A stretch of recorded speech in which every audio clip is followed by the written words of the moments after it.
Commander Zexthai adjusted his forearms nervously as he reviewed the mission briefing for the third time. The holographic display showed a simple cargo freighter, nothing more than a rust bucket hauling supplies through the Kepler belt. Standard piracy operation. His crew of 12 seasoned mercenaries from across the galaxy had handled hundreds of similar jobs. "It's just humans," he muttered to himself, his mandibles clicking in what passed for reassurance among his species. Vrak, his second-in-command, leaned over with his serpentine neck. "Something troubling you, Commander. The intel shows minimal crew, outdated weapons, and no military escort." Zexthai's compound eyes focused on the species designation in the corner of the display. Homo sapiens. He'd heard whispers in the Outer Rim taverns, stories that made even hardened criminals lower their voices. But those were just stories, weren't they? "Prepare for boarding," he commanded, pushing down his unease. The Bloodfang closed in on the human freighter Lucky Strike. Their prey was exactly as advertised. A battered vessel that had seen better decades, listing slightly to port and trailing coolant vapor. Zexthai's tactical display showed 5 life signs aboard. His crew outnumbered them more than 2 to 1 and outgunned them considerably. The boarding went smoothly. Too smoothly. The humans offered no resistance as the mercenaries cut through their airlock. Zexthai led his team through narrow corridors that reeked of recycled air and desperation. Everything felt routine until they reached the cargo bay. Captain Sarah Chen stood waiting for them, hands clasped behind her back. She was smaller than Zexthai had expected. Humans always seemed diminutive compared to other species, with graying hair and laugh lines around her eyes. 3 crew members flanked her, an elderly engineer, a young woman who couldn't be more than 20 standard years, and a man who looked like he'd rather be anywhere else. "Gentlemen," Captain Chen said with a smile that didn't reach her eyes, "welcome aboard the Lucky Strike." Zexthai raised his plasma rifle. "This is a robbery. Surrender your cargo and nobody gets hurt." "Oh, I'm afraid that's not going to work for us," Chen replied conversationally. "You see, we're on a deadline." That's when Vrak noticed it first. "Commander," he hissed, "where's the 5th life sign?" The lights went out. In the pitch darkness, Zexthai heard sounds that would haunt him for the rest of his considerably shortened life. The wet thud of something heavy hitting flesh. A scream that cut off mid-note. The distinctive whine of his own team's energy weapons firing wildly. Emergency lighting flickered on, casting everything in hellish red. 3 of his mercenaries were down, their weapons gone. The humans hadn't moved. They stood exactly where they'd been, still smiling. "Impossible," breathed Korth, his demolitions expert. "They're just standing there." That's when the 5th human dropped from the ceiling. Marcus Webb had been a colonial marine before he'd taken this job, hauling medical supplies to Titan Station. 15 years of fighting bug-eyed monsters in trenches that never saw daylight had taught him things that weren't in any military manual.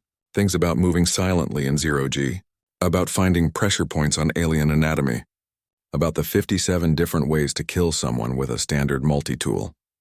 He landed behind Grix, the Saurian heavy weapons specialist, and demonstrated technique number 34. 5 down, 7 to go, Webb announced calmly as Grix's massive form crumpled. Zexthai's remaining crew opened fire, but the humans scattered like smoke. The young woman, who'd looked so innocent moments before, vaulted over cargo containers with impossible agility, drawing a sidearm that definitely wasn't standard civilian issue. The elderly engineer activated what looked like a simple maintenance tablet, and suddenly the cargo bay's artificial gravity began fluctuating wildly. "They're not civilians," Vrak gasped as he watched the gray-haired captain single-handedly disarm 2 of his soldiers using nothing but momentum and leverage. "No," agreed Chen, snapping a mercenary's weapon in half with her bare hands. "We're veterans of the Centauri uprising. Funny thing about humans, we're really good at pretending to be something we're not." The young woman, Lieutenant Jessica Park, formerly of the 2nd Recon Battalion, put 3 rounds center mass into Korth before he could reach his explosives. "Sorry," she called out cheerfully. "Nothing personal." The engineer, Chief Petty Officer Rodriguez, had been maintaining fusion reactors on military ships when most of these mercenaries were still learning to walk.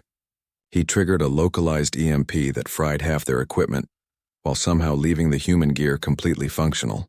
"You want to know why mercenaries are terrified of humans?" Webb asked Zexthai as the commander found himself surrounded, his remaining crew unconscious or worse. It's not because we're the strongest or the fastest or the smartest. Captain Chen stepped forward, and Zexthai saw something in her eyes that made his combat-hardened soul flinch. It's because we're survivors, she continued. Every other species in this galaxy evolved on worlds that were kind to them. Paradise planets with perfect atmospheres and abundant resources. Earth tried to kill us every single day for 2 million years. Added Park, reloading with practiced efficiency. Ice ages, volcanoes, predators with teeth longer than your arm. Plagues that wiped out continents.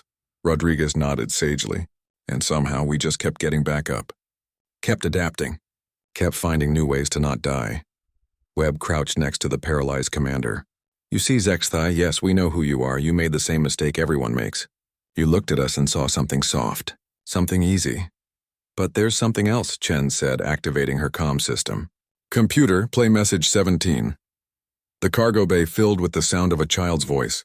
High, sweet, and innocent. Hi, Grandma Sarah. I can't wait to see you when you get to Titan Station.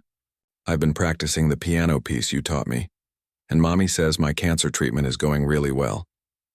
The doctors say if I get my medicine on time, I'll be completely better. I love you. The message ended. The silence that followed was more terrifying than any weapon. Those medical supplies we're carrying? Chen's voice was conversational, but her eyes were arctic. They're for children's cancer treatment. Kids who will die if we're late. She leaned close to Zexthai. Now, Commander. I want you to think very carefully about your next decision. Because right now, you're not just threatening a crew of smugglers or traitors. You're threatening to kill children.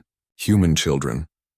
Zexthai had been in this business for 20 standard years. He'd faced down Klingon warriors, Saurian death dealers, and Centauri assassins. But looking into Captain Sarah Chen's eyes, he understood why even the most hardened criminals in the galaxy whispered warnings about humans. They weren't just survivors. They were protectors. And when something threatened their young, their sick, their innocent, "What do you want?" he stammered. "Your ship," Webb said simply. "And your crew's weapons. Consider it a donation to children's health care." "You're letting us live?" Vrak asked in disbelief. Captain Chen smiled, and this time it did reach her eyes. "Of course. We're not monsters. We're just humans." As the mercenaries limped back to their ship, defeated and stripped of their weapons, Zexthai couldn't stop shaking. He'd learned something today that would change him forever. Humans weren't dangerous because they were predators. They were dangerous because they were family.